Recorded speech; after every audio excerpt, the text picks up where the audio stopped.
Donc, la première chose, en fait, que je voulais dire là ce soir, c'est que je me suis rendu compte, en fait, quand je préparais ce topo, en regardant mes archives, en fait, dans mon ordinateur, que j'avais fait un autre topo avec ce même titre, il y a quelques années, dans une autre salle, en fait, à la librairie Résistance. Je me suis dit, super, ça y est, je vais recycler mon topo, j'aurai pas de boulot. Et quand j'ai relu mes notes, en fait, je me suis rendu compte que non. Parce que c'est très différent d'aborder, en fait, ce sujet-là aujourd'hui, pour un certain nombre de raisons, en fait, sur lesquelles on va revenir, qu'à l'époque où on avait fait ce premier topo. Je crois que c'était, en fait, je crois que c'était en 2013, quelque chose comme ça. Pour deux raisons, à mon avis. Pour commencer, la première, c'est qu'il y a eu entre-temps, en fait, un phénomène qui a une importance électorale, mais pas que, non négligeable aujourd'hui en France, qui s'appelle la France insoumise. Le Mélenchon de l'élection de 2012 n'était pas le même, en fait, de l'élection de 2017, et la portée de son mouvement, en fait, sa popularité et l'espoir, y compris, en fait, qu'il suscite, n'a rien à voir avec le contexte de l'époque. Donc la première raison, c'est pour essayer, en fait, de donc dialoguer et expliquer sur quelles sont, en fait, les divergences de fond qui nous séparent, en fait, nous, les anticapitalistes et révolutionnaires, de projets du type de celui de la France insoumise, au-delà de quelques points de convergence qu'il puisse y avoir, en fait, sur le terrain de mesures concrètes immédiates. Et la deuxième raison, c'est parce que bon, les élections sont terminées, ce n'est pas, en fait, Mélenchon qui a emporté, c'est Macron. Et on voit déjà, en fait, très bien par les annonces, en fait, et les tractations avec le gouvernement, qui est l'agenda d'attaque du gouvernement Macron, en fait, contre la jeunesse, le mouvement ouvrier et l'ensemble des classes populaires est chargé et va commencer très vite.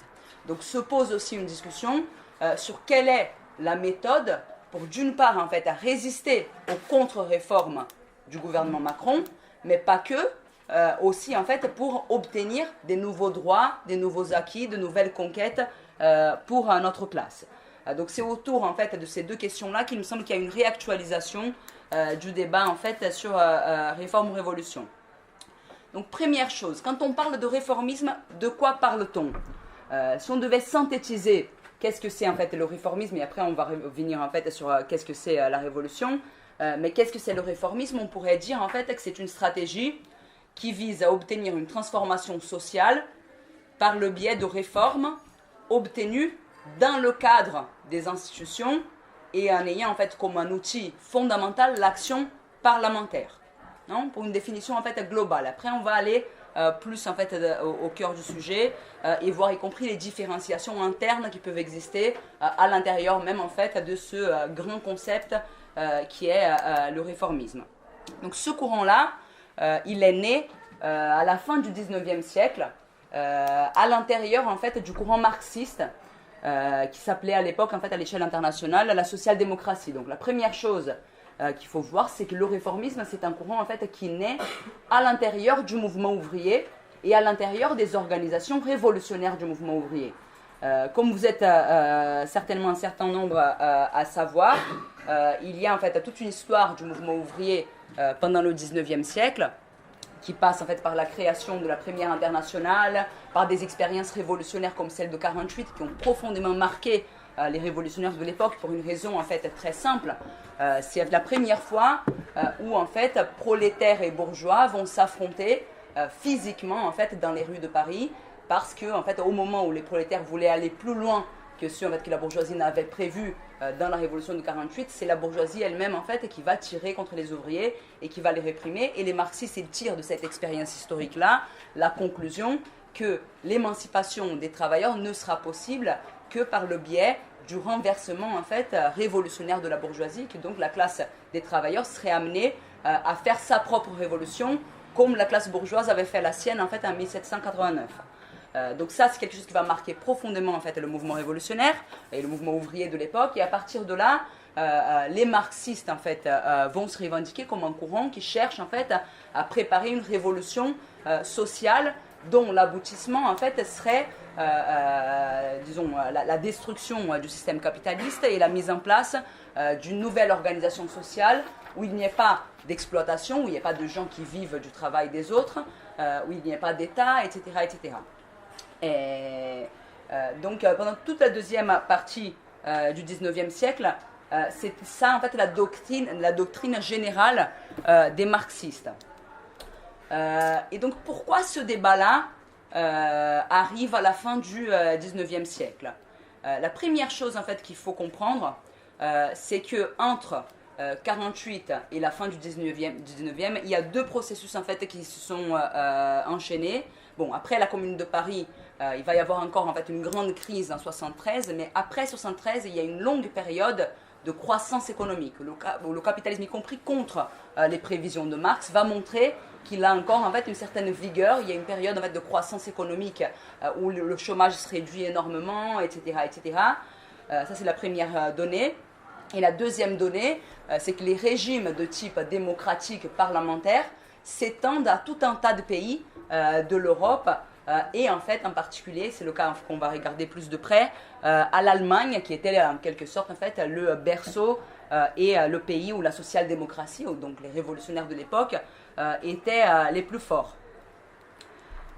Et à partir de là, en fait, c'est qu'une partie donc des membres de ce parti allemand qui était extrêmement puissant va commencer à considérer que ça pourrait être imaginable que la majorité politique électorale obtenue donc par le suffrage universel rejoigne ce qu'ils appellent en fait la majorité sociale, c'est-à-dire qu'il y a une correspondance entre la majorité sociale des travailleurs et un gouvernement qui, élu par le suffrage universel, représente les intérêts de cette majorité sociale. C'est exactement le même discours qui va tenir Mitterrand plusieurs années plus tard, en fait, au moment de son arrivée au gouvernement.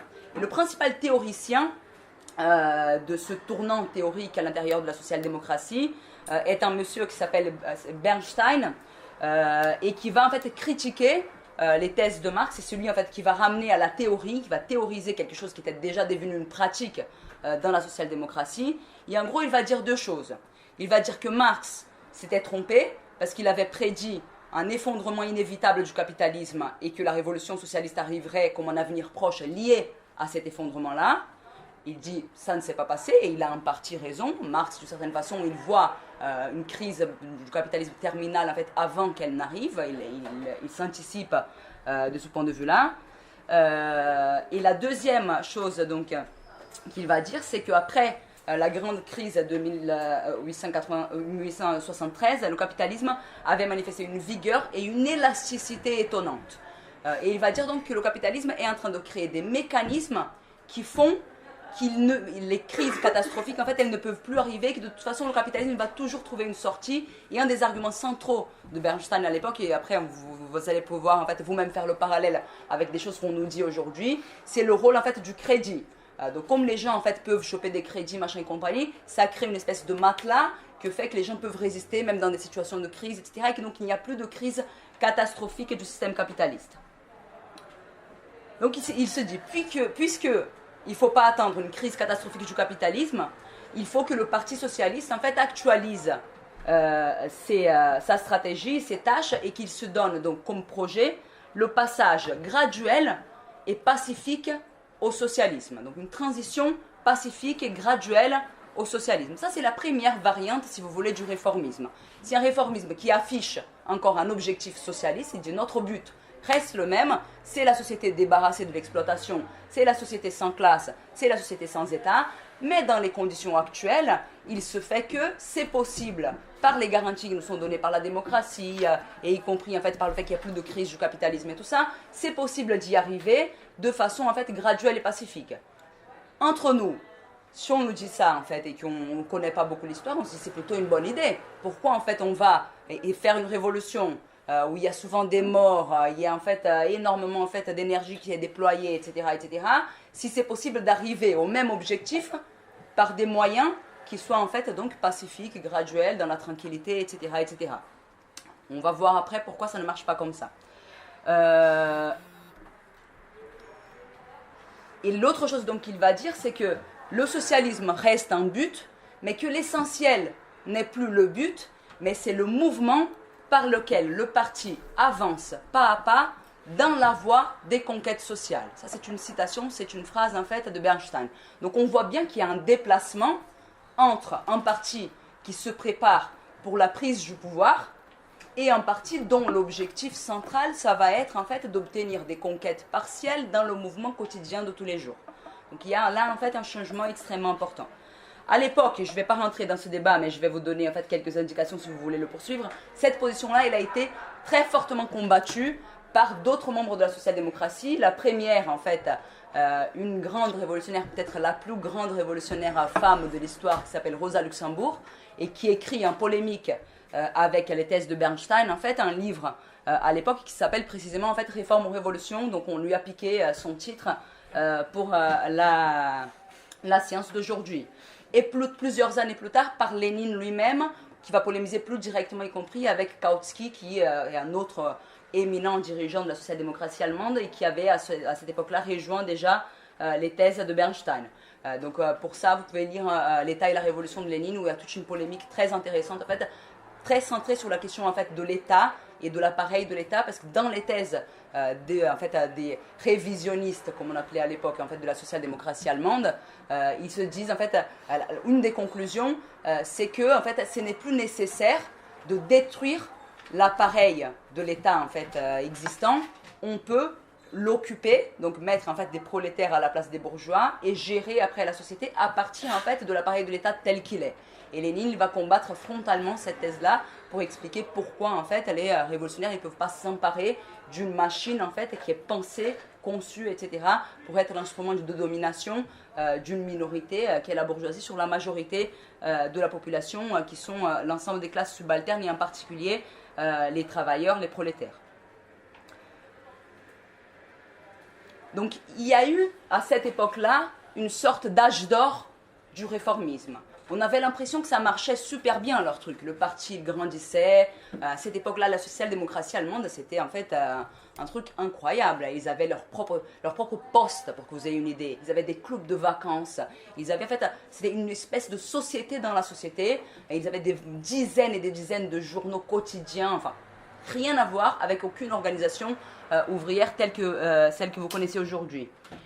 Et néanmoins, si on suit un petit peu le fil de l'histoire, cette organisation-là, elle va arriver quelques années après dans une situation où pour le coup, ce n'est plus la croissance économique, c'est plutôt une ouverture d'une nouvelle période de crise, et c'est surtout une nouvelle période de crise qui va aboutir en fait à la grande boucherie qui a commencé en 1914, la Première Guerre mondiale. Et ce parti-là, qui avait été donc forgé avec ses conceptions pendant les dernières années, va être donc là sur la première ligne du vote des crédits de guerre, qui est considéré en fait justement comme une des plus grandes trahisons de la social-démocratie en fait aux intérêts du mouvement ouvrier. Qu'est-ce que ça voulait dire à l'époque? Qu'au moment où la bourgeoisie se lance chacun dans son pays dans une guerre impérialiste, au lieu de se dire en fait, comme disaient Marx et Engels à la fin du manifeste communiste, que les ouvriers n'ont pas de patrie et en fait qu'il faut s'unifier contre la bourgeoisie, ils vont en fait voter les crédits de guerre, c'est-à-dire se ranger chacun derrière sa propre bourgeoisie et envoyer les prolétaires au front, s'entretuer entre eux. C'est en fait l'inverse de ce qui a été la politique de la gauche du mouvement social-démocrate à l'époque, qui étaient les Russes, et qui vont dire en fait nos ennemis sont nos propres généraux et les armes de la guerre on doit nous détourner en fait contre nos propres généraux. Donc il y a la politique en fait du défaitisme révolutionnaire et de transformer la guerre en révolution. Donc on voit bien que cet énorme parti qui s'était construit sur ces conceptions-là, face à une épreuve de la réalité, face à un changement brusque de situation et face au retour de la crise et de la catastrophe, va laisser en fait le prolétariat allemand totalement sans aucune préparation pour cette nouvelle situation. Et on va voir en fait que la classe ouvrière allemande, on ne va pas vous le voir aujourd'hui, mais va le payer très cher, parce que même dans les possibilités révolutionnaires qui se sont ouvertes à la sortie de la Première Guerre mondiale, d'abord en 18 et ensuite en 23, il a manqué précisément en fait un parti comme celui qui a pu exister en Russie en 17 qui puisse canaliser, conduire, diriger, etc.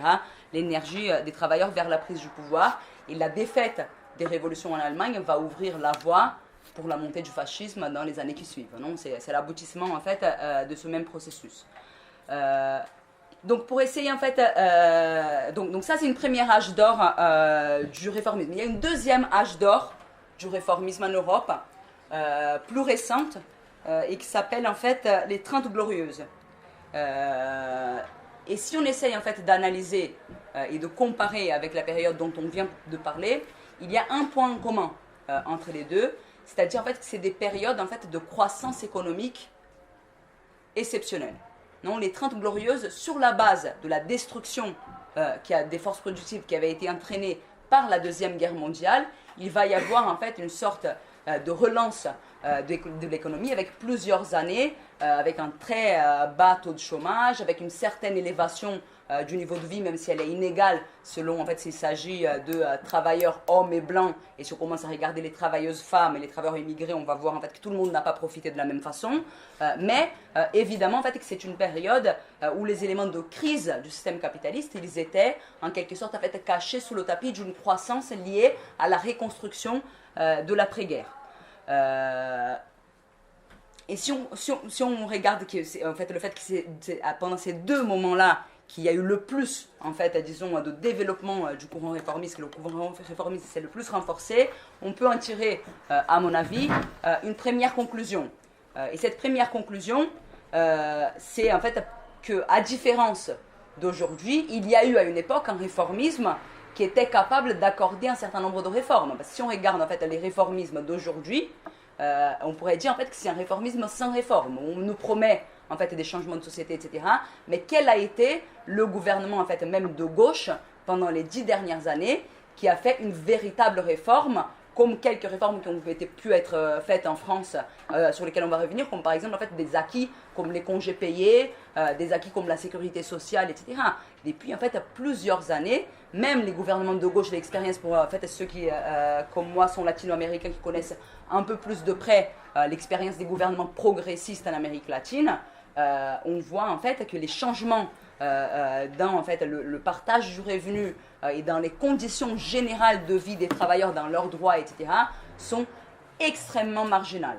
Donc on pourrait dire qu'il y a eu à une époque de ressort du capitalisme, un réformisme qui en fait apportait des réformes, mais qu'aujourd'hui on est à l'époque du réformisme sans réforme. Si on suit le raisonnement, on pourrait se dire en fait le réformisme c'est donc une très bonne idée, mais qui n'est pas adaptée à l'époque où on vit.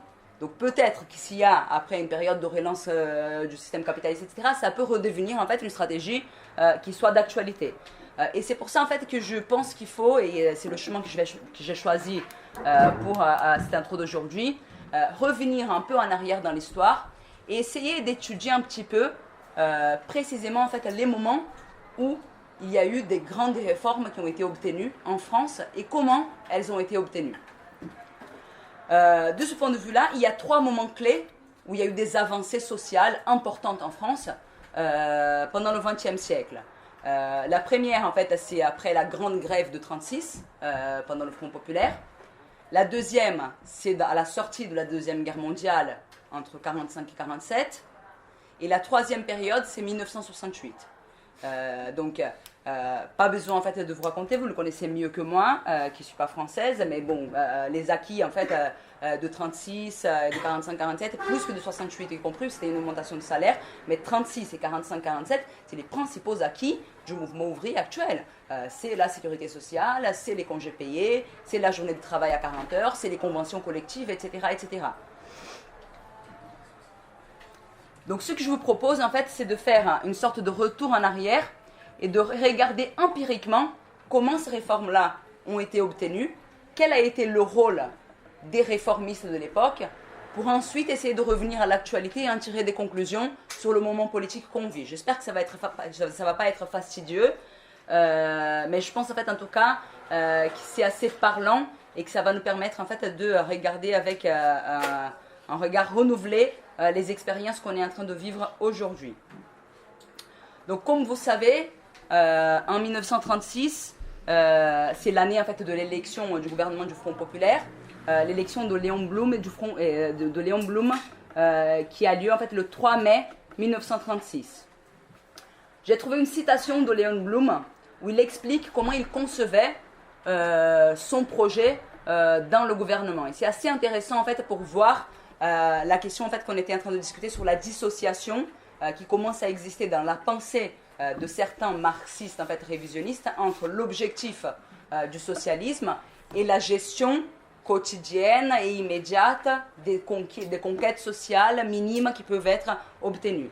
Donc Bloom disait, il opposait la formule exercice du pouvoir à l'expression conquête du pouvoir. Et il disait, l'exercice du pouvoir se place avant la révolution. L'expression s'applique au cas où un parti socialiste quelconque se trouve, par le jeu normal des institutions démocratiques, dans les mêmes conditions formelles où se trouverait à sa place tout autre parti détenteur du pouvoir légal. Le Parti socialiste exerce alors le pouvoir légal conformément aux institutions qui le régissent et dans leur cadre. Voilà ce qu'est l'exercice du pouvoir. La conquête du pouvoir, c'est tout autre chose. Ce n'est pas un acte qui se place avant la phase révolutionnaire, c'est un acte révolutionnaire. En ce sens que nous la considérons comme la condition préalable et indispensable de la transformation révolutionnaire du régime social. Donc on lit Bloom, il ne dit pas qu'il n'est pas socialiste, il ne dit pas qu'il n'est pas pour la conquête du pouvoir. Il dit seulement, ça, ce n'est pas à l'ordre du jour. Par contre, ce qui est à l'ordre du jour, c'est l'exercice du pouvoir, parce que par un fruit du hasard, on s'est retrouvé à la tête de l'État, on a gagné les élections, et donc maintenant, en fait, on va faire l'exercice du pouvoir. Mais la question, en fait, de la conquête du pouvoir, ça reste quand même un truc pour l'horizon, pour les calendes grecques, en quelque sorte. Et dans son schéma, la question du régime parlementaire et de la démocratie va jouer un rôle fondamental. Donc on suit le reste de l'explication. Il dit, c'est le capitalisme qui a créé la forme moderne de la démocratie. Et les démocraties se dissocient et se détachent de plus en plus de ce capitalisme dont elles sont issues. C'est en cela que la contradiction qui résulte pour les socialistes de l'exercice du pouvoir ne se présente pas actuellement dans les mêmes conditions où elle se présentait dans les périodes antérieures du régime capitaliste. L'État moderne se détache progressivement du capitalisme et c'est pourquoi il est possible à des partis socialistes de le manier sans l'asservir et à plus forte raison sans s'asservir eux-mêmes au capitalisme. Ils prennent le pouvoir et en tirant un instrument de lutte contre le capitalisme, c'est-à-dire en usant de l'autorité de l'État pour créer les conditions favorables à l'avènement du socialisme. Donc, vous voyez que ça n'a pas trop marché dans la suite de l'histoire, en fait. Voilà. Mais l'idée ici, c'est que, en fait, donc, parce que il y a les outils démocratiques, etc., il y a une idée que la démocratie, elle est contradictoire avec le capitalisme, et que donc, en poussant jusqu'au bout la démocratie, on va commencer à sortir du système capitaliste. Et de ce point de vue-là, la direction et l'exercice du pouvoir à la tête de l'État dans la société actuelle et dans le cadre du capitalisme peut être un outil qui rapproche du socialisme. Ça, c'est la théorisation de Bloom. Dans sa propre histoire, on verra en fait que ça ne va pas trop marcher. Son gouvernement va durer en fait jusqu'à 37. En 37, de toute façon, il ne pouvait plus faire aucune réforme, etc., etc. Donc son rapprochement du socialisme n'a pas été très efficace. Et après, on a fini avec Vichy et tout ça. Donc c'est pas vraiment son prognostic qui s'est réalisé. Mais au-delà de ça, comment donc ont été obtenus les acquis de 36? Est-ce que c'est le fruit essentiellement en fait de réformes prônées donc par le Front populaire qui arrive et qui se dit ça y est, on va donc accorder aux ouvriers tout ce qu'ils demandent depuis longtemps, etc. Non. Il y a 7 jours après l'élection de Bloom, un début de grève, en fait, ça commence au Havre, et les Havrais, ils sont très fiers de ça, j'ai constaté quand je suis allée là-bas, ça commence au Havre, une vague de grève totalement spontanée, des grèves radicales avec occupation d'usines et qui font tache d'huile. Donc ça commence au Havre, à Toulouse, et en quelques jours, ça se généralise à l'ensemble du pays.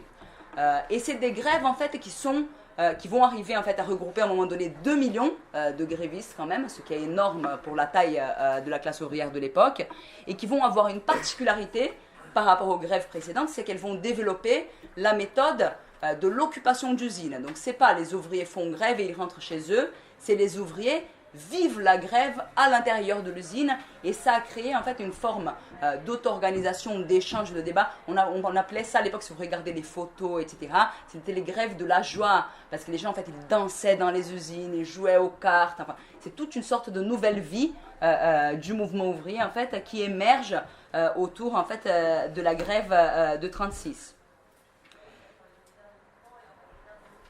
On se demande pourquoi ce processus spontané, ce processus de grève commence 7 jours après l'élection du Front populaire. L'explication des réformistes, c'est de dire, évidemment, c'est le Front populaire en fait qui a favorisé les grèves, et donc ça montre bien qu'il n'y a pas de contradiction entre un gouvernement de gauche et des mobilisations du mouvement ouvrier. Au contraire, ces deux-là sont complémentaires, et l'arrivée au pouvoir d'un gouvernement de gauche est quelque chose en fait qui encourage les masses à sortir dans la rue, à faire grève, machin et compagnie. Donc voilà, c'est une explication parfaite, et donc c'est la conjonction parfaite entre Blum et les travailleurs qui ensemble ont obtenu les acquis de 36. On va voir que c'est un peu plus compliqué que ça. Trotsky, dans un texte qu'il écrit en 36, qui est publié dans la compilation qui s'appelle Où va la France, qui regroupe des textes de 35-36, il donne une explication qui me semble assez intéressante et qu'on va voir en fait se reproduire à d'autres moments de l'histoire. Il dit: le déclenchement de la grève est provoqué, dit-on, par les espoirs qui suscite le gouvernement de Front populaire. Ce n'est là qu'un quart de la vérité, et même moins. S'il ne s'était agi que de pieux espoirs, les ouvriers n'auraient pas couru le risque de la lutte. Ce qui s'exprime avant tout dans la grève, c'est la méfiance, ou tout au moins le manque de confiance des ouvriers, sinon dans la bonne volonté du gouvernement, du moins dans sa capacité à briser les obstacles et à venir à bout des tâches qui l'attendent. Les prolétaires veulent aider le gouvernement, mais à leur façon, à la façon prolétarienne. Assurément, ils n'ont pas encore pris conscience de leur force, mais ce serait les caricaturer grossièrement que de présenter les choses comme si la masse n'était inspirée que par des espoirs en Blum. Et on verra dans la suite des événements que les ouvriers avaient un certain nombre de raisons de se méfier, ou en tout cas de ne pas avoir totale confiance. Parce qu'après plusieurs semaines de grève, les négociations menées entre les syndicats et le gouvernement débouchent sur des accords le 7 juin de 1936, donc c'est les accords de Matignon, et c'est des accords en fait qui donnent un certain nombre d'acquis aux travailleurs. Ils prévoient une augmentation de salaire qui varie entre 7 et 15%. Ils instaurent le respect du droit syndical, ils créent les délégués du personnel dans les entreprises, et ils posent le principe de la généralisation des conventions collectives. Et sur cette base-là, le gouvernement Blum et les directions syndicales du mouvement ouvrier, en particulier en fait à Jouot, qui était le principal dirigeant, c'était disons le Martinez de l'époque, étaient tous d'accord pour lever la grève générale. Sauf qu'il y en avait qui n'étaient pas d'accord, et c'était les grévistes. Et ce qu'on va voir, c'est qu'après le 7 juin, la grève elle va se poursuivre et elle va se radicaliser. Le lendemain des accords de Matignon, 700 délégués métallurgistes se réunissent à l'Assemblée générale, refusent d'appliquer l'accord de Matignon présenté par leur syndicat et adoptent une résolution. Ils disent: les délégués, tenant compte des conditions particulières de la région parisienne, des taux anormalement bas payés par de nombreuses usines, ne peuvent accepter l'application de l'accord sans réajustement préalable et sérieux des salaires. Donc ils ne sont pas satisfaits, ils en veulent plus. Ils donnent pour cela, regardez le niveau d'offensive, un délai de 48 heures au patron. Donc c'est eux en fait qui donnent le délai. Ils demandent la nationalisation des usines d'armement, des usines de guerre, et de celles qui travaillent pour l'État, l'ensemble des entreprises d'État. Donc voilà, ce n'est pas juste l'augmentation de salaire, ils sont en train de poser, par le biais de la question en fait de à qui appartiennent les usines, d'une certaine façon un premier degré du problème de qui contrôle l'ensemble de la société. Et c'est devant la poursuite du mouvement de grève que les accords de Matignon ont été complétés a posteriori, dans les jours suivants, par un arsenal législatif visant à améliorer les conditions de vie des ouvriers. Donc c'est là qu'on obtient les 40 heures hebdomadaires, et c'est là qu'on obtient les congés payés. C'est-à-dire non pas par l'accord fixé entre Blum et Jouot, mais par la détermination des ouvriers qui ont débordé Jouot, Blum, et qui n'avaient pas confiance, comme disait Trotsky dans sa phrase.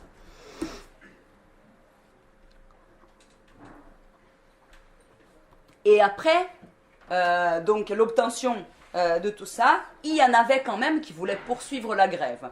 Et là, on va voir en fait une scène très connue de l'histoire française, c'est la scène donc, du dirigeant du PCF, de l'époque, le dirigeant ouvrier du PCF de l'époque, Maurice Thorez, qui va faire un discours célèbre. Il va dire « Il faut savoir terminer une grève dès lors que la satisfaction a été obtenue. » Et il n'est pas question de prendre le pouvoir actuellement. Donc ces phrases-là, je disais à Elsa avant de commencer que j'avais pris plein de citations parce qu'il n'y a personne de mieux pour parler en fait, du réformisme que les réformistes eux-mêmes.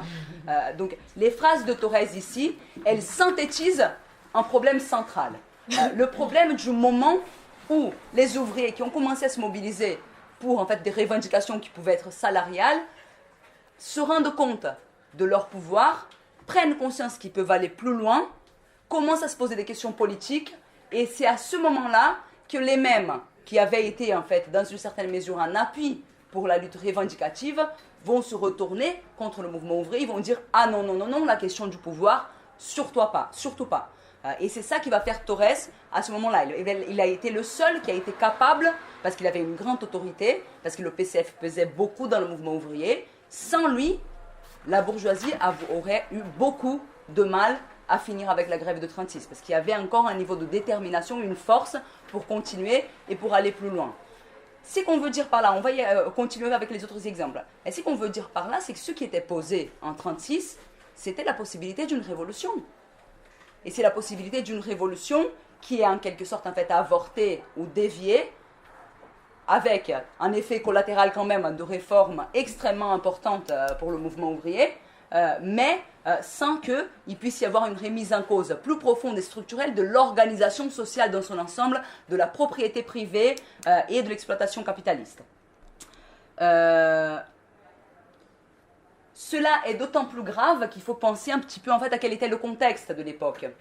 Nous sommes en 1936, un mois plus tard va exploser la guerre civile en Espagne, donc avec une possibilité révolutionnaire ouverte en Espagne, au moins en fait jusqu'en 37-38, et qui ne va être défaite définitivement qu'avec la victoire de Franco en 1939. Et c'est le processus où l'ensemble des forces impérialistes étaient en train en fait, de se préparer pour aller à une deuxième boucherie mondiale. Ce qui disaient les révolutionnaires à cette époque-là, c'était que la seule chose qui pouvait sauver l'Europe d'une nouvelle guerre, c'était l'avènement d'une révolution. Parce qu'en général, quand la bourgeoisie elle a peur de la révolution et elle doit gérer des ouvriers en fait, qui sont insubordonnés, elle se met vite d'accord entre elles en fait, pour régler d'abord le problème le plus important. Elle ne peut pas se payer le luxe de faire une guerre impérialiste si elle doit s'affronter à la contre-révolution, à la révolution interne. Donc ça, c'est une question fondamentale. D'une certaine façon, de ces processus-là dépendait dans une grande mesure en fait, à l'histoire du XXe siècle, et en tout cas en fait, l'histoire des années qui s'en sont suivies, y avec toute la tragédie, la barbarie qui a été celle de la Deuxième Guerre mondiale, Hitler, le nazisme, etc. etc. Donc comme je vous avais dit, Blum, il n'a pas duré très longtemps. Dès 1937, il est contraint d'arrêter tout programme de réforme et il est amené en fait à renoncer cette année même. On fait un saut dans l'histoire pour aller en fait à la fin de la Deuxième Guerre mondiale, dans un autre moment d'obtention de conquête sociale importante en France. Premier moment, 45, juste après la sortie de la guerre. Comme vous savez, il y a eu en fait, notamment dans la phase finale de la guerre, un phénomène assez répandu de résistance armée. Et il se trouve que, au moment en fait, où la guerre se termine, une bonne partie de ces milices qui avaient fait la résistance, elles gardaient encore en fait les armes. Ça crée une situation qui était une situation assez en fait, particulière parce qu'y compris ces gens-là, ils s'étaient dotés pendant la période de la guerre de tout un tas d'organisations qui étaient les comités de la résistance, mais qui n'étaient pas juste le CNR. Il y avait en fait des comités départementaux de résistance, il y avait des comités locaux de résistance. Ils avaient pris l'habitude de gérer plein de trucs. C'est eux qui géraient les ravitaillements, etc. C'était une forme en fait en quelque sorte de contre-pouvoir ou d'un double pouvoir qui était lié aux conditions en fait spécifiques de la guerre. Et dans les usines, il y avait un phénomène d'insubordination parce que pendant la guerre, on avait fait travailler énormément les ouvriers, on avait énormément tiré la corde et il y avait une sorte d'aspiration à ce que maintenant, comme on revenait à la paix, on revienne aussi à un régime de travail qui soit davantage en fait proche de celui qu'il y avait au début de la guerre.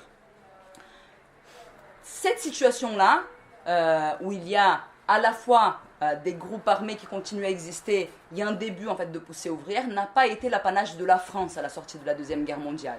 Il y a toute une série de pays où il y a eu des processus révolutionnaires entre 45, 48, 49. Lénine avait prédit en Russie que la guerre impérialiste était une grande accoucheuse de révolution. Il a eu raison, parce que la révolution russe a été accouchée par la Première Guerre mondiale, et on pourrait avoir l'impression qu'il a eu tort sur la Deuxième Guerre mondiale. Mais il suffit de regarder ce qui s'est passé entre 45 et 48 en France, en Italie et en Grèce, et vous allez voir que des révolutions, ou en tout cas des processus révolutionnaires, il y en a eu, mais qui ont été en fait défaits dans l'ensemble de ces pays-là, malheureusement avec un rôle actif de nos amis en fait réformistes, et en particulier en fait ceux qui se cristallisaient à l'intérieur en fait du Parti communiste, mais un Parti communiste qui avait déjà abandonné toute stratégie en fait de révolution sociale. Et on va retrouver à ce moment-là un ami dont on vient en fait de se défaire là dans la partie suivante, c'est notre même ami Maurice Thorez, qui ici était devenu ministre, donc il n'était plus que syndicaliste.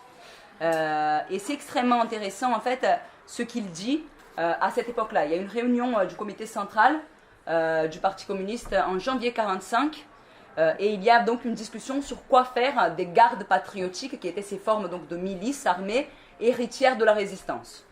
Et il déclare: n'est-il pas nécessaire de dépister les saboteurs, les traîtres, les espions, les agents de l'ennemi et de les renvoyer devant les tribunaux?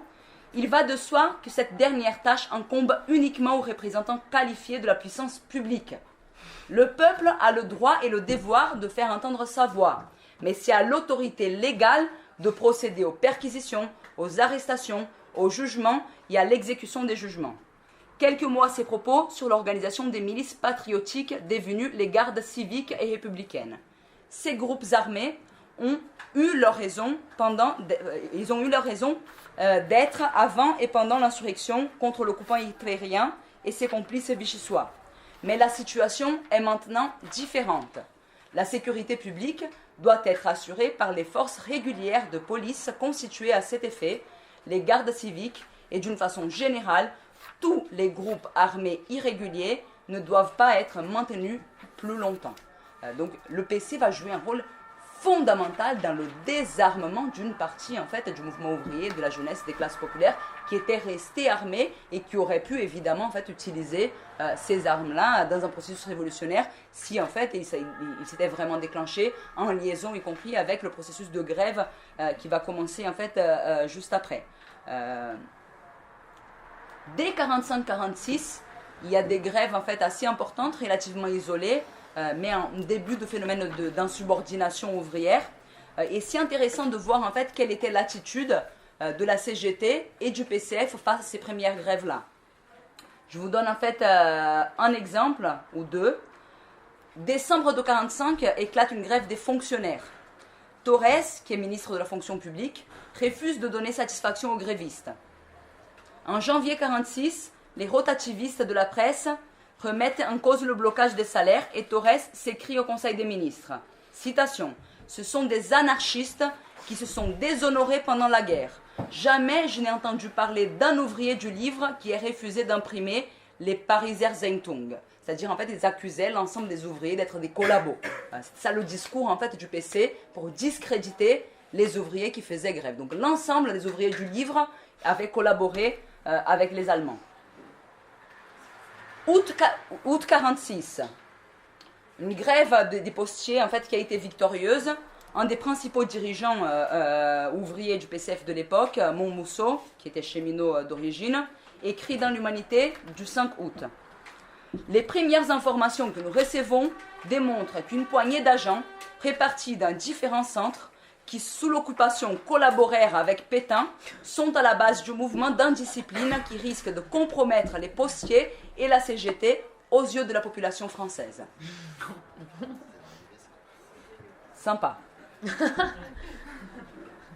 Néanmoins, cette poussée du mouvement ouvrier, en fait, elle est indéfectible. Elle continue jusqu'à un point où le PCF ne peut plus continuer à tenir ce discours-là. Et ça, c'est à partir en particulier de 1947, de la grande grève de Renault, et de toute une série de grèves qui vont se suivre. Donc la CGT va être obligée de faire une autre spécialité en fait des réformistes, c'est de se mettre à la tête de la mobilisation pour mieux les contrôler, et ils vont payer en fait avec l'expulsion de leur ministre du gouvernement. Donc ils se font virer du gouvernement, mais ils continuent à dire en fait qu'ils veulent collaborer avec le gouvernement, etc. Toutes leurs déclarations en fait vont dans le sens de dire qu'à la limite ils auraient voulu rester au gouvernement en fait et qu'ils ne sont plus juste parce qu'ils ont été virés. Et c'est très intéressant parce qu'à partir de 1947 va commencer donc toute une vague de grèves extrêmement importantes qui avait une tendance à se généraliser et qui sont souvent en fait connues comme les grèves insurrectionnelles de 1947. Je ne sais pas si vous avez déjà entendu parler de ça. Et il y a tout un débat par rapport à ça, parce qu'en fait on se demande si les grèves, elles avaient véritablement en fait un caractère insurrectionnel, ou si le fait d'appeler en fait ces grèves-là des grèves insurrectionnelles était un élément en fait de propagande anticommuniste de la part du gouvernement. Le gouvernement essayait en fait de présenter les grèves qui étaient déjà à ce moment-là en fait co-dirigées au moins par le PC comme des grèves qui cherchaient à déstabiliser le gouvernement pour provoquer une insurrection, une révolution et faire une Union soviétique bis en France. Le gouvernement tenait ce discours-là. Mais quand on regarde en fait quelques exemples en fait sur ces grèves, on voit qu'en tout cas en fait c'était des grèves extrêmement radicales. Je vais vous donner en fait quelques anecdotes. Le 29 novembre de 1947, 30 000 grévistes mineurs, cheminots ou ouvriers du textile manifestent à Saint-Étienne. Armés de barres de fer, ils affrontent les CRS qui avaient été créés par décret le 8 décembre 1944 par le général de Gaulle et qui ont été utilisés notamment en fait pour briser les grèves. À Saint-Étienne, les manifestants prennent l'avantage. Ils montent sur 3 automitrailleuses militaires. Les officiers ont refusé de faire tirer sur eux. Subtilisent les armes des soldats et obligent les gendarmes à évacuer la gare. C'est mieux que le cortège de tête, ça. Hein. Dans la nuit du 2 au 3 décembre 1947, des militants de la Fédération du Pas-de-Calais de la CGT sabotent la liaison ferroviaire Paris-Tourcoing et déboulonnent 2 rails. Cela provoque le déraillement d'un train près d'Arras, à 3 h du matin, qui fait 20 morts et 50 blessés. Donc des actions de sabotage, y compris en fait pas très intelligentes là pour le coup. Mais cette action de sabotage, elle est très importante parce que ils pensaient les ouvriers pensaient que c'était un train en fait où il y allait avoir que des CRS. Et finalement, ce n'était pas le cas. Donc, ils font une action, en fait, pas bien pensée, ils finissent par tuer des gens qui sont innocents. Et ce truc va être utilisé par le gouvernement, en fait, pour jeter les grèves dans l'impopularité la plus extrême. Et en particulier, comme il y avait des militants du PC qui étaient impliqués dans l'action, le gouvernement va utiliser ça pour négocier dans les coulisses avec le PC, en disant, en fait, voilà, on oublie que vos 4 militants étaient dans l'histoire, mais vous nous aidez à arrêter les grèves. Et à partir de là, en fait, le PC va jouer le même rôle en fait, qu'il avait joué en 1936 pour arrêter les grèves. Le 4 décembre 1947, au terme de débats à l'Assemblée nationale, a été votée une loi sur la défense de la République et de la liberté du travail. 3 ans plus tard, le Conseil d'État va consacrer la valeur institutionnelle au droit de grève. Donc ça, c'est les acquis de 1947 malgré tout. Le 9 décembre, le comité central de grève constitué par les fédérations CGT ordonne la reprise du travail. CGT dirigé en fait très majoritairement en fait par le PCF à l'époque. Mais la combativité des travailleurs était loin d'être épuisée. Sans quoi, on ne peut pas comprendre un autre phénomène extrêmement important et connu, et on a beaucoup parlé de ça là il y a quelques mois parce qu'il y a eu le procès en fait des mineurs de 48. C'est la grande grève des mineurs de 1948. Et là, c'est pareil. On voit que malgré la défaite de la grève de 1947, sa non-extension, sa trahison par la CGT, les ouvriers, ils sont déterminés, ils ne s'arrêtent pas, ils sont en fait convaincus d'aller jusqu'au bout. Donc dans la grève de 1948, il y a en fait une scène dans un article que j'ai lu là pour préparer le topo qui me parle beaucoup, où les mineurs en fait résistent face aux CRS. Ils utilisent, selon les lieux, des cailloux, des boulons comme projectiles, ils se servent d'une autopompe comme canon à eau, des puits de mine sont véritablement fortifiés, barricades, tranchées avec barbelés, pieux, arbres abattus, wagons sortis des rails, stocks de projectiles divers. Parmi les projectiles utilisés, les forces de l'ordre relèvent de l'acide sulfurique et des cocktails Molotov. Des grenades offensives sont même utilisées à Lens et à Liévin. Donc on voit un mouvement ouvrier en fait à l'offensive. Un mouvement ouvrier qui, oui, d'une certaine façon, c'est pas que de la propagande, avec des méthodes qui rejoignent en quelque sorte en fait, des méthodes semi-insurrectionnelles. Et malgré tout ça, à aucun moment, la CGT va appeler à la généralisation de la grève. Elle va laisser isoler les mineurs jusqu'au bout et jusqu'à ce en fait, qu'ils se fassent défaire par le gouvernement. On fait un saut là de 20 ans et on passe à 68, notre troisième cas d'école historique. C'est probablement en fait l'exemple que vous connaissez le mieux, c'est le plus proche, c'est celui qui parle beaucoup à la jeunesse, y compris parce que la jeunesse y a joué un rôle extrêmement important.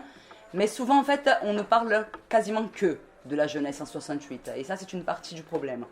Il y a une contre-révolution en quelque sorte en fait historiographique de faire passer en fait 68 comme une révolution des mœurs, un truc en fait des étudiants qui voulaient en fait dormir garçons et filles dans une même chambre, qui voulaient cocher, etc. Ça a été un petit peu plus que ça. Ça a commencé en fait un peu comme ça, mais bon, les revendications des étudiants étaient un peu plus politiques quand même, et surtout en fait c'était une génération étudiante qui depuis des années et des années avait milité d'abord contre la guerre d'Algérie, ensuite contre la guerre du Vietnam, et s'était forgé une conscience anticapitaliste révolutionnaire qui n'a rien à voir avec celle de la génération d'aujourd'hui. À cette époque-là, c'est drôle en fait de penser, mais à cette époque-là, aujourd'hui en fait en général quand tu es dans une salle de cours, le militant, c'est l'extraterrestre, non, celui qui est un peu con et tout, il milite dans une secte, etc. Et les gens cool, c'est ceux en fait qui ne militent pas.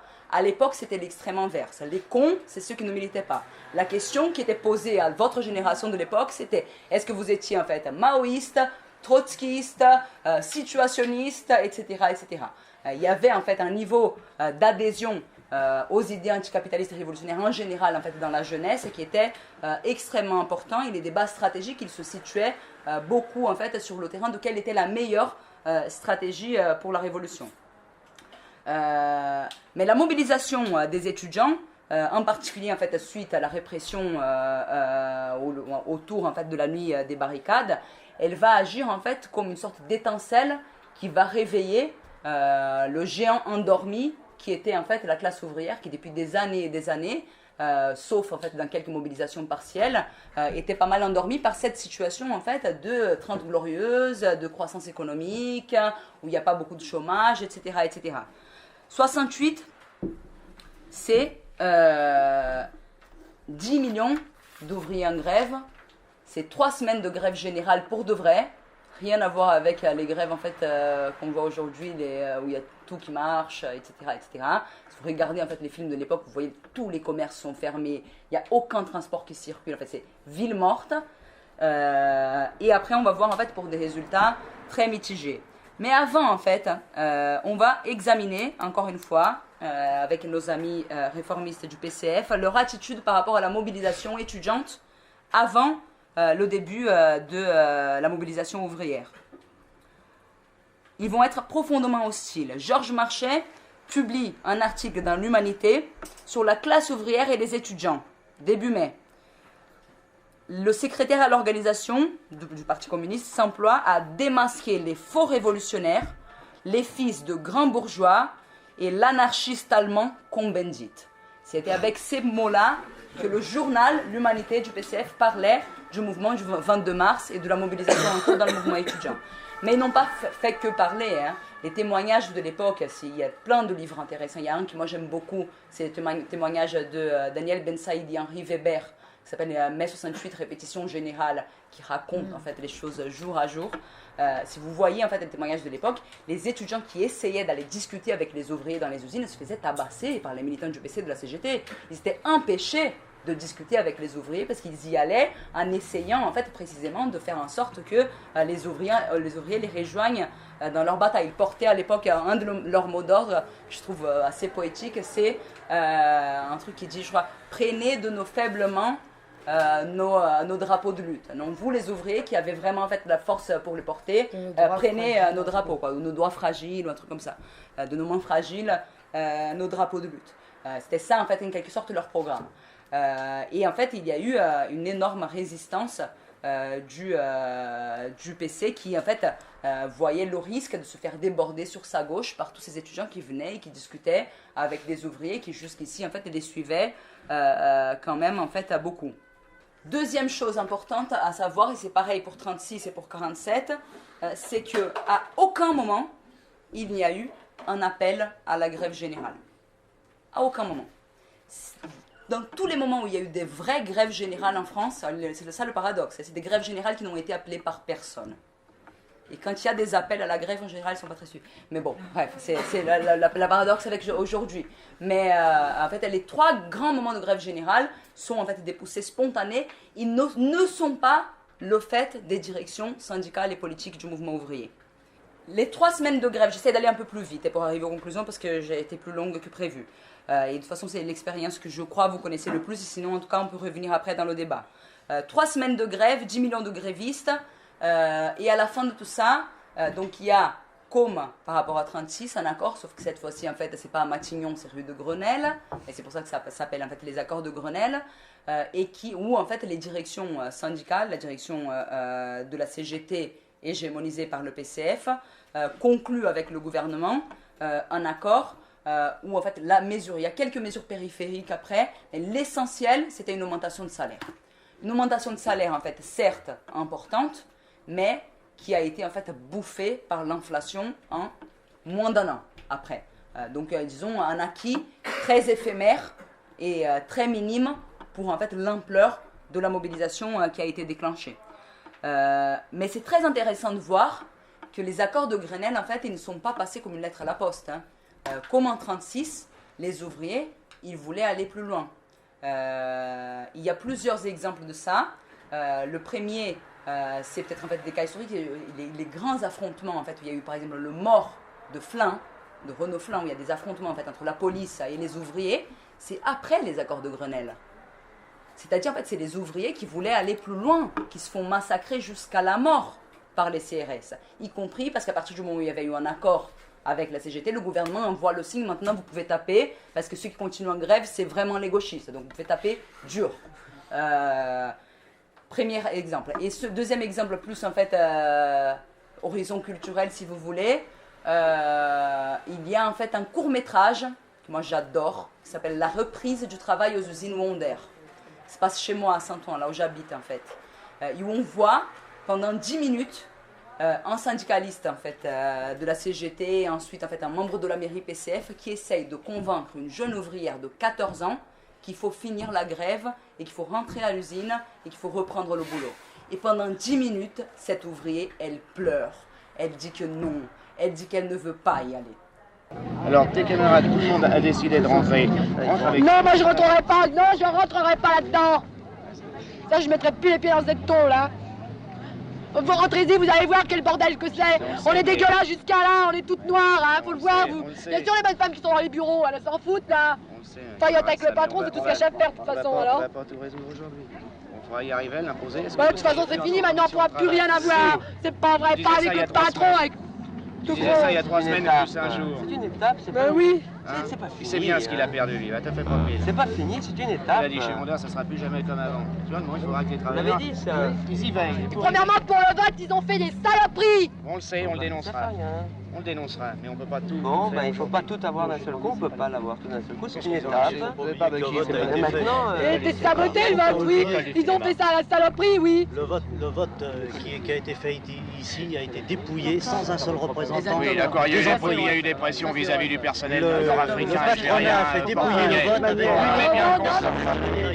témoignage s'il en fallait, fallait, par trentaine. c'est une victoire, tu entends? Mais il faut quand même voir, moi je regarde C'est quand une même que le victoire. patronat, il était Ils ont reculé, ils ont Le reculé. salaire, il voulait pas en entendre parler. Il l'augmente de est venu. 10%. Et ça a été comme ça partout. Il y a des dizaines et des dizaines de témoignages sur des fraudes dans les assemblées générales pour faire passer les accords de Grenelle. Sur le chantage qui a été fait par les dirigeants en fait, de la CGT et du PCF pour faire accepter cet accord-là par les ouvriers et imposer la fin de la grève de 68. Dernier mot par rapport en fait, à 68 et après on va s'acheminer vers les conclusions. Un militant de l'époque quitte la CGT et donne en fait une déclaration qui est dans les documents de l'époque et qui me semble assez intéressante. il dit qu'il vient de démissionner de ses responsabilités, il s'appelle André Barjonnet, qu'il vient de démissionner de ses responsabilités à la CGT, et il déclara la chose suivante. Si j'ai quitté la CGT, c'est surtout parce que les dirigeants n'avaient pas su, ou peut-être pas voulu, voir que la situation où nous sommes est vraiment révolutionnaire. C'est-à-dire en fait que les ouvriers, les militants de base voyaient qu'il y avait une opportunité révolutionnaire, une possibilité d'aller plus loin qu'une augmentation de salaire, et qu'ils se voient en fait totalement déçus, frustrés par l'attitude de leurs dirigeants, qui est celle en fait de, à un moment donné, mettre un coup d'arrêt à partir du moment où on a obtenu quelques acquis et ne pas en fait pousser le processus jusqu'au bout, jusqu'à pouvoir en fait poser réellement le problème du pouvoir politique. Donc si on devait, à partir en fait de ce retour en arrière empirique sur les 3 grands moments où il y a eu des réformes sociales en France, la première chose, la première conclusion qu'il faut tirer, c'est que les principales réformes en France, elles n'ont pas été obtenues par les réformistes. Ça peut paraître paradoxal, mais c'est la réalité. Les moments où, en fait, il y a eu des grandes réformes en France, c'est pour une simple raison. C'est parce qu'il y a eu, une mobilisation extra-parlementaire des masses, parce qu'il y a eu une généralisation de la méthode de la grève, avec piquet, avec occupation, avec les méthodes radicales du mouvement ouvrier, et parce qu'il y a eu un débordement, au moins partiel, de ceux que les directions réformistes avaient prévus au début.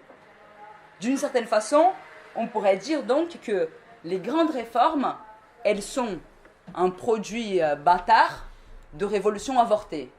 Elles sont en fait un produit des moments où la bourgeoisie a suffisamment peur de voir émerger une révolution dans son pays pour lâcher des réformes importantes pour contenter les ouvriers.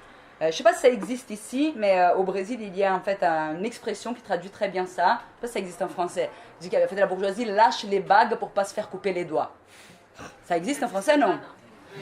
Mais c'est assez parlant. C'est ça qui fait la bourgeoisie. Elle dit, à un moment donné, au début, elle ne veut pas donner même ses bagues en or, etc. Mais si tu lui le menaces en fait, de couper ses doigts, elle va te donner toutes les bagues. C'est ça en fait l'image qui, à mon avis, en fait, permet de comprendre cette dialectique qui peut exister en fait entre offensive du mouvement ouvrier et conquête en fait de nos réformes sociales. Et en quelque sorte, en fait, cette idée de savoir arrêter une grève, de en fait comment on met un coup d'arrêt à un moment donné, comment on empêche que en fait les masses aillent trop loin, comment la question du pouvoir n'est pas posée, etc. Elle est au cœur de la distinction entre en fait révolution et réforme. Trotsky, en fait, à un moment donné, en expliquant sa théorie de la révolution permanente, il dit en fait quelque chose en ce sens qui me semble assez intéressant et synthétique. Il dit, pour nous, communistes, la révolution ne s'arrête pas au bout de telle ou telle conquête politique, de l'obtention de telle ou telle réforme sociale, mais elle se poursuit jusqu'à l'aboutissement du socialisme intégral. Socialisme entendu comme la société débarrassée de l'exploitation, de l'oppression et de l'État. Nous ne cessons pas de réaliser et de pousser en avant une révolution tant que celle-ci n'aura pas épuisé toutes ses possibilités et toutes les ressources du mouvement. Donc les révolutionnaires, c'est d'abord et avant tout ceux qui essayent de pousser l'énergie des travailleurs, les objectifs qu'ils se donnent le plus loin possible et jusqu'à en fait la conquête du pouvoir politique et l'instauration d'une nouvelle forme de société. Et les réformistes sont ceux qui, en fait, après avoir obtenu une première conquête sociale, disent ici, maintenant, en fait, on rentre à la maison. Et bon, il y en a qui auront compris l'allusion. Non, Philippe? On rigole sur ça, en fait, parce qu'il y a la vidéo où Mélenchon dit aux enfants, en fait, de rentrer à la maison. Et Philippe a fait une blague sur ça sur Facebook, en fait, où il disait, moi, j'ai envie de dire à Mélenchon, maintenant, Mélenchon rentre à la maison. Donc, pour conclure en fait sur quelques autres conclusions et ensuite ouvrir le débat entre nous. Pourquoi le capitalisme n'est pas réformable? Il y a des raisons, parce que là on a fait une explication historique. Donc c'est empirique, on voit le rôle qu'ont joué les réformistes en fait dans le XXe siècle et on voit vraiment en fait que les réformes c'est pas vraiment leur mérite quoi. Mais pourquoi pourquoi le capitalisme n'est pas réformable? Il y a au moins 2 raisons pour cela. La première, c'est que la nature même du système capitaliste et la nature de la reproduction du système capitaliste est de tout en fait faire tourner autour du profit et pour cela en fait se concurrencer mutuellement sur la base de qui extrait le plus de plus-value de ses propres ouvriers. C'est-à-dire en fait qu'il y a à l'intérieur du capitalisme une contradiction fondamentale, indissoluble entre les intérêts des patrons d'un côté et l'intérêt des ouvriers de l'autre. L'intérêt du patron, c'est de faire que ses ouvriers travaillent le plus possible pour le moins de salaire possible. Et l'intérêt de l'ouvrier, c'est l'inverse. Et dans tous les domaines, cet antagonisme-là, il va en fait s'exprimer. C'est-à-dire que songer à une sorte de conciliation de en fait, vie de paix et d'amour en fait, et une bonne entente entre des groupes sociaux qui ont des intérêts antagoniques, c'est pour nous en fait une forme d'utopie. On va y revenir en fait sur cette idée d'utopie. Donc la première raison est celle-là. Le capitalisme, il a besoin de la misère pour en fait se reproduire. Le capitalisme a besoin du chômage pour se reproduire. Il a besoin en fait de laisser une partie de la population sans travail, dans des conditions de misère, pour pouvoir pousser vers le bas le salaire de ceux qui ont un emploi. C'est ça la logique du capitalisme. C'est de te dire en fait, t'aimes pas ton boulot, t'aimes pas tes conditions de travail, il y a 10 devant la porte qui veulent bien ton poste. Et on sait bien que quand on nous dit ça au boulot, on réfléchit 2 fois avant de se plaindre. Ça, c'est en fait, ce n'est pas un problème actuel, c'est un problème intrinsèque, structurel du système capitaliste. Ça, c'est la première raison. Et la deuxième raison, c'est parce que ça, on peut dire donc, c'est pas possible d'humaniser le capitalisme. Il faut en finir avec le capitalisme. Je pense qu'on est nombreux dans cette salle à être d'accord avec ça. Mais pourquoi on ne peut pas le faire de façon graduelle et pacifique, comme disait en fait notre ami Bernstein là il y a en fait 120 ans. Pour une simple raison, camarades. Parce que les classes sociales, à différence des individus qui parfois le font et c'est très triste, ne se suicident pas. La bourgeoisie ne va pas lâcher ses privilèges, ne va pas lâcher ses usines, son capital, ses en fait maisons richissimes, etc., que si elle est contrainte. Malheureusement, ça ne marche pas comme ça. Si ça marchait, ce serait super. On irait, on leur dirait, écoutez, vous voyez bien que nous, en fait, on est majoritaire, vous êtes minoritaire, c'est le moment de partager. Ça ne fonctionne pas. Ça ne fonctionne pas. Malheureusement, ça ne fonctionne pas. Donc, on reproche très souvent aux révolutionnaires une sorte d'apologie de la violence, comme si en fait ceux qui prônent la révolution voulaient en fait une transformation violente, le sang, la guerre, etc. Je vous assure, ce n'est pas notre kiff. On n'a pas de fétiche sur la violence, au contraire. Je pense que c'est plutôt quelque chose qui fait peur à la plupart en fait des militants qui s'engagent du côté de la révolution. Mais par contre, on est conscient que la révolution, elle sera violente parce que la violence, elle va venir d'abord et avant tout de ceux qui feront tout pour conserver leur pouvoir et leurs privilèges. Et en quelque sorte, en fait, plus on sera préparé, plus on sera nombreux, moins on aura besoin en fait de faire usage de la violence. Il y a souvent en fait une certaine dialectique. En général, les aventures minoritaires sont plus violentes que les révolutions en fait bien préparées et massives. Si vous regardez en fait l'histoire, on va peut-être revenir là-dessus dans un autre cycle. L'histoire de la révolution russe, elle est assez emblématique de ça. En fait, la prise du palais d'hiver, c'est un truc de ouf. En fait, il n'y a quasiment pas de morts. Je crois qu'il n'y a même pas une centaine de morts le jour de la prise du pouvoir en Union soviétique.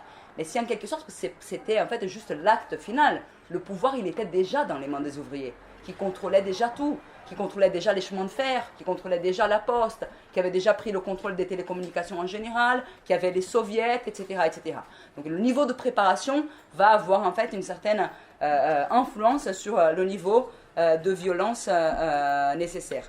Mais je veux dire en fait plus que ça, parce que jusqu'ici, on pourrait juste tirer la conclusion donc que le réformisme, il n'est pas efficace, mais voilà. Mais le problème, c'est pas ça. Le problème, c'est que c'est pas juste que le réformisme n'est pas efficace. C'est que le réformisme, il peut être nuisible pour les intérêts du mouvement ouvrier à une échelle historique. Pourquoi ? Pour une première raison, qui est celle en fait qu'on a dit. C'est dans les moments où la possibilité qu'une grève générale se transforme en fait en révolution, se transforme en processus insurrectionnel, les réformistes en général, ils sont dans le camp de l'ordre. Et donc ils rejoignent le camp de l'ordre et ils disent là c'est le moment d'arrêter. Donc de ce point de vue, ils deviennent un obstacle pour en fait les objectifs révolutionnaires du mouvement ouvrier. Mais sans arriver jusque-là, on peut penser que cette façon de en fait, présenter les choses en disant en fait voilà, votez pour moi, moi j'arriverai au pouvoir, je ferai les réformes, je dirai à Merkel je sais pas quoi et on imposera les intérêts de la France et tout ira bien machin et compagnie. C'est une forme en fait qui ne prépare pas les travailleurs et la jeunesse pour la réalité de ce qui va se passer. Parce que les choses ne vont pas se passer comme ça.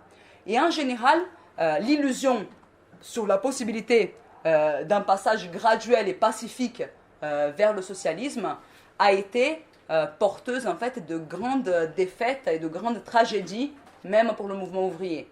Je vais encore en fait prêcher pour ma paroisse géographique. Là, en fait, je prends un exemple latino-américain, mais qui est connu mondialement.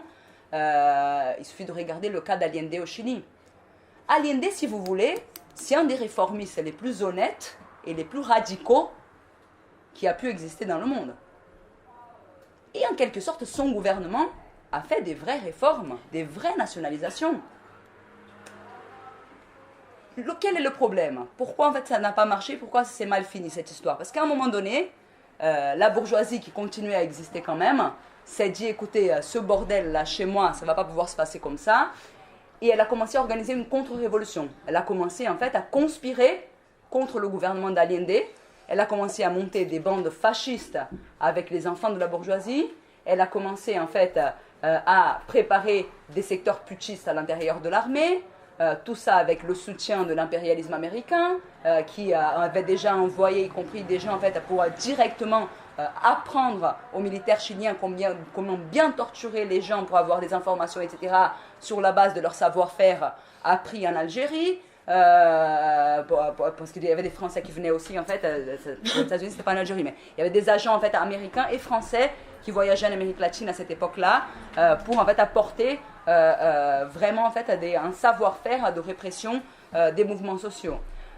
Et donc pendant que tout ça se passait, le mouvement Allende en fait il était soutenu par les masses. Il était soutenu comme Blum, avec la façon prolétarienne de soutenir, quoi. Comme Blum était soutenu par les masses et par les travailleurs en 1936. Les travailleurs, ils occupaient les usines, ils instauraient en fait des formes de double pouvoir, mais ils voulaient défendre le gouvernement contre la menace d'un coup d'État. Et encore une fois, en fait, parce que j'aime bien le cinéma, si vous voulez regarder un film sur ça, il y a un film qui s'appelle La Bataille du Chili, qui est un film en 3 parties, en fait, mais qui est juste génial. Et dans ce film-là, on voit avec nos yeux, à un moment donné, en fait, les gens qui crient dans la rue et qui disent « Allende, donne-nous des armes pour te défendre. Donne-nous des armes pour te défendre. » Ils voyaient la contre-révolution arriver. Ils voyaient, il y avait déjà une tentative de coup d'État frustré. Et Allende n'arme pas le peuple. Et au contraire, il essaye jusqu'au bout de trouver, en fait, une conciliation, un compromis avec la bourgeoisie et avec l'armée. Il finit par proposer le poste de général en chef de l'armée à un monsieur qui s'appelait en fait Pinochet et qui va être celui qui va mener le coup d'État, qui va tuer Allende et qui va plonger le Chili dans une des dictatures les plus sanglantes de l'histoire. Une dictature qui a liquidé physiquement une génération de militants. C'est des dizaines de milliers de jeunes, de travailleurs qui ont été massacrés par la dictature de Pinochet, qui ont été torturés, qui ont été jetés des avions, qui ont été en fait mis dans des camps de concentration, dans des stades de foot et fusillés, etc., etc., etc. Pour vous dire en fait que, en général, les erreurs dans des situations aiguës et le manque de préparation, les illusions qu'on peut avoir à un moment donné, parfois elles se payent très très cher. Et le cas du Chili, c'est probablement en fait un des cas où en fait on est capable de le comprendre avec le plus, disons, de façon la plus concrète et la plus édifiante. C'est Allende lui-même qui donne le pouvoir sur l'armée à celui qui va faire le coup d'État et qui va instaurer la dictature et qui va être le dictateur et le tortionnaire en fait de la population chilienne pendant les années qui suivent. Pour finir en fait, rapidement, si on regarde sans aller trop loin en fait, aussi loin que moi je suis allée moi, les expériences réformistes en fait de notre temps. Donc nous on a dit que le réformisme d'aujourd'hui par rapport au réformisme dont on a parlé du 19e siècle ou même de l'après-guerre a la particularité d'être un réformisme sans réforme. Il a une autre particularité, c'est qu'il a beaucoup moins de liens avec le mouvement ouvrier que ceux qu'il n'avait pendant le XXe siècle, ou en tout cas en fait pendant la première moitié du XXe siècle et pendant le XIXe siècle. Le courant réformiste était un courant issu du mouvement ouvrier qui se revendiquait comme faisant partie du mouvement ouvrier.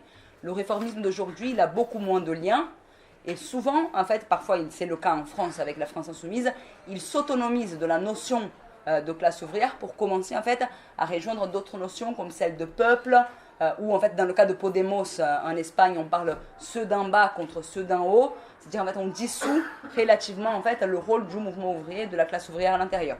Je dis ça parce que cette question-là, elle va devenir importante pour la prochaine séance qu'on va faire mardi prochain, qui est sur la question en fait du rôle de la classe ouvrière comme sujet ou pas. Ça c'est la première chose. Et donc c'est le cas, si on regarde en fait, de Syriza en Grèce. Syriza, c'est une organisation en fait, qui avait une énorme base électorale, mais qui avait peu d'assises dans le mouvement ouvrier organisé. C'était en fait beaucoup un phénomène de type électoral, rien à voir avec ce qui étaient les PC à une époque en fait en Europe, qui avait, je sais pas, en 68, j'étais en train de regarder, le PCF c'était 350 000 militants, hein, adhérents, 350 000, c'est énorme quoi. Donc rien à voir avec ce poids-là, et en même temps, ce qu'on voit en fait en Grèce arriver là en fait il y a quelques années, c'est une mobilisation impressionnante des travailleurs et des masses. Je ne sais pas si vous avez tous suivi, vous étiez pour une partie en fait plus jeune à l'époque, mais en fait c'est plus d'une vingtaine de grèves générales pour de vrai qui paralysaient vraiment le pays. Ils ont assiégé le Parlement, ils ont tout fait et ils n'ont pas réussi à empêcher les plans de la Troïka.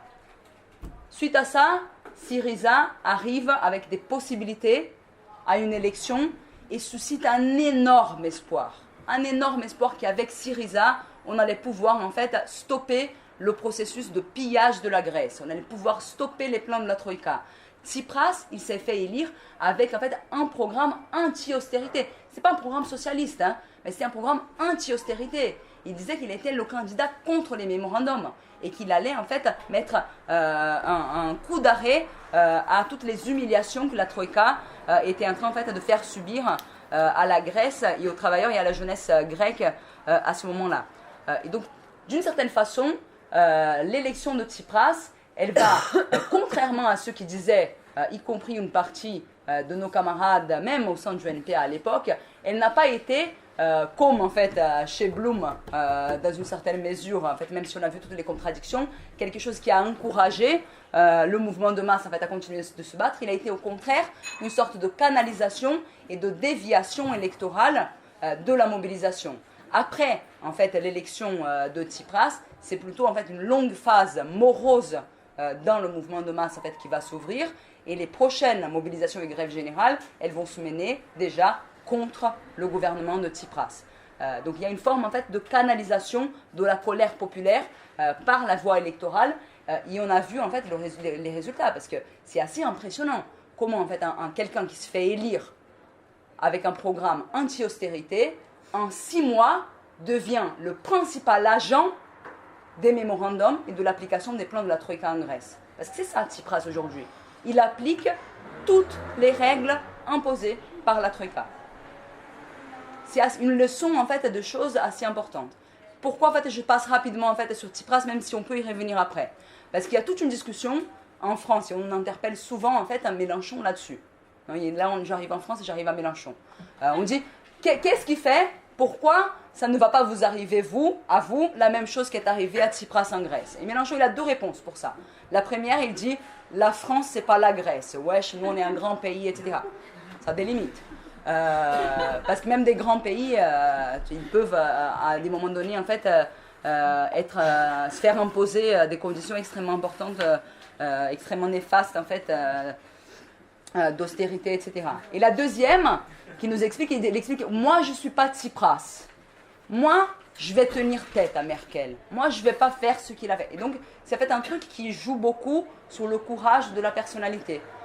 Mais ce qu'on a vu en fait pendant toute la séance d'aujourd'hui, c'est que le problème du réformisme, ce n'est pas un problème de personne, ce n'est pas le problème d'Allende, ce n'est pas le problème de Léon Blum, qui peut-être croyait, y compris à ce qu'il racontait, aux conneries qu'il racontait là sur son truc d'exercice de pouvoir. Le problème, en fait, c'est des processus intrinsèques qui sont liés, en fait, au fait que la lutte de classe, et la lutte entre les deux classes fondamentales dans notre société, qui sont, en fait, la bourgeoisie qui détient les moyens de production et les travailleurs, en fait, qui sont obligés de vendre leur force de travail pour vivre, que tout ça, en fait, a une force qui pousse les réformistes, tous ceux qui restent dans une logique de respect des institutions, à un moment donné, en fait, régner leurs propres promesses et leurs propres discours. Et là, en fait, je veux finir, en fait, cette partie-là, et après, je vais juste dire un truc en conclusion. Je vais vous lire un truc, et après, je vais laisser la discussion sur la France insoumise concrètement pour le débat. Mais je vais vous lire un truc, et je veux savoir, en fait, si ça vous parle ou pas, par rapport à tout ce qu'on vient de discuter. Un tweet de Mélenchon il y a 5 jours. Vous avez une bombe atomique entre les mains, vos bulletins de vote. Économisez-vous des kilomètres de manif en votant France Insoumise. Tout un programme. Donc on voit bien que cette idée que le fait de voter pour Mélenchon nous économiserait des manifestations, elle est intrinsèque, elle est liée à la logique même en fait du réformisme qui est de remplacer l'action extraparlementaire, la mobilisation révolutionnaire des masses par l'action parlementaire et donc d'être une forme de canalisation et de déviation de la mobilisation populaire. Et je finis avec quelques mots de conclusion et ensuite on ouvre pour le débat. On nous dit souvent, à nous en fait qui sommes anticapitalistes et qui nous revendiquons révolutionnaires, qu'on est en fait des gens idéalistes, utopiques, que tout ce qu'on dit en fait est super beau mais ça ne va jamais arriver. Moi, j'ai, en fait, surtout après avoir vu un peu comment se sont passées les choses au XXe siècle, d'une certaine façon, on a envie de dire que c'est le projet d'humanisation du capitalisme qui est une vraie utopie. C'est le projet, en fait, d'arriver au socialisme par une voie graduelle et pacifique qui est une vraie utopie. Et qu'en quelque sorte, le vrai projet réaliste et le seul projet réaliste est celui de ceux qui comprennent que les contradictions du capitalisme, en fait, elles sont des contradictions profondes, inéluctables, les antagonismes de classe, ils sont insurmontables, et qu'il n'y a qu'une révolution qui détruise les institutions telles qu'elles sont aujourd'hui, qui sont l'outil de la domination d'une minorité sur la majorité de la population, et qui les remplace par des nouvelles institutions créées par les travailleurs eux-mêmes, en fait, dans le cours de leur lutte. Et ça, en fait, c'est le projet le plus réaliste possible. Donc ça, c'est la première chose. Plus jamais ne vous laissez traiter d'idéaliste ou d'utopiste par vos amis réformistes. Ça, c'est la première chose. Et la deuxième chose, c'est qu'on nous reproche souvent, l'autre truc qu'on nous dit souvent, c'est, écoutez, c'est bien beau ce que vous dites, mais franchement, c'est un truc, en fait, qui appartient au passé. Les révolutions, c'est quand même, en fait, un peu des pièces de musée. Voilà, moi j'ai 30 ans, j'ai jamais vu une révolution, etc. C'est vrai que, bon, ma génération en tout cas, la vôtre c'est un peu différent, mais ma génération est une génération en fait de révolutionnaires sans révolution. De révolutionnaires en fait qui croient à la révolution sans jamais en avoir vu une. C'est comme en fait ceux qui croient en Dieu. Non, on l'a jamais vu, mais on croit quoi. C'est une espèce de foi. Mais c'est un peu plus scientifique quand même, parce qu'on apprend de l'histoire du passé, même si on ne l'a pas vécu en direct. Et les livres d'histoire sont plus fiables que la Bible et que le Coran. Donc, d'une certaine façon, on peut se dire, hein, voilà quoi, c'est bien tout ça, mais à la Révolution, c'est un truc qui va jamais arriver, on va rester là, à attendre en fait le grand soir comme ça, alors qu'on pourrait se lancer quand même en fait dans un truc d'amélioration pratique et immédiate et compagnie quoi. Moi, j'ai envie de dire deux choses. La première, c'est que les dernières révolutions qu'on a vécues, c'était en fait à la fin des années 70, début des années 80, probablement en fait 79 au Nicaragua et 80 en Pologne. Après, il y a toute une phase en fait où il y a un truc quand même qui se passe au milieu, que c'est la chute de l'Union soviétique, sans laquelle on ne comprend pas grand-chose à tout ça, qui a créé en fait toute une époque où oui, il y avait en fait une situation épouvantable pour le mouvement révolutionnaire. On nous expliquait en fait tous les jours à la télé, dans la radio, dans les bouquins, écoutez, le socialisme, vous voyez bien en fait, vous avez tenté en Union soviétique, ça n'a pas marché, le capitalisme est le seul système possible, maintenant il faut s'y faire, et y arriver jusqu'en fait à dire des trucs totalement délirants, comme il y avait en fait la thèse de la fin de l'histoire à l'époque. On nous expliquait que l'histoire était finie. En fait, il doit y avoir des étudiants d'histoire dans la salle qui sont en fait abasourdis. Mais on disait ça sérieusement à la télé. Donc, ce discours triomphaliste-là, à mon avis, on peut le balayer parce qu'on voit très bien, d'une part, en fait, que le capitalisme continue à avoir des crises, etc., et à engendrer des processus de lutte de classe, qu'il a même engendré il y a quelques années des débuts de processus révolutionnaires, parce qu'en fait, comment on appelle sinon ce qui s'est passé en Tunisie et en Égypte, des pays en fait où les masses sortent dans la rue et arrivent en fait à se débarrasser de dictateurs qui avaient dirigé ces pays en fait pendant des années, et aussi en fait que 20-30 années à l'échelle historique, à l'échelle de nos vies, c'est beaucoup, mais à l'échelle historique, c'est pas beaucoup. Si on regarde en fait entre la Commune de Paris et la Révolution russe, il ne s'est pas passé grand-chose non plus. Et pourtant, les gens après la Commune de Paris ne se sont pas dit putain, plus jamais, c'est la fin des histoires, etc. Ils croyaient quand même qu'il pouvait y avoir plusieurs années après une suite plus réussie, y compris en fait que la Commune de Paris. Donc avoir en fait un recul, une vision plus historique de ce point de vue-là. Mais l'autre chose qui nous apprennent les premières expériences révolutionnaires du XXIe siècle, qui sont celles du printemps arabe, c'est qu'il ne suffit pas de déclencher des révolutions. Parce qu'on peut déclencher des révolutions et on peut perdre. Franchement, la situation en Égypte aujourd'hui, c'est pas joyeux. Hein. Si on se dit c'est ça une révolution, comme résultat, c'est mitigé. Mais en fait, il y a une explication à ça. C'est des révolutions défaites. C'est des révolutions défaites par une forme de déviation démocratico-parlementaire en Tunisie et en fait par de nouvelles formes de dictature en Égypte, en particulier à partir du coup d'État du général Al-Sisi qui après, y compris en fait, a mis en prison, exécuté toute une partie des principaux acteurs de la révolution égyptienne.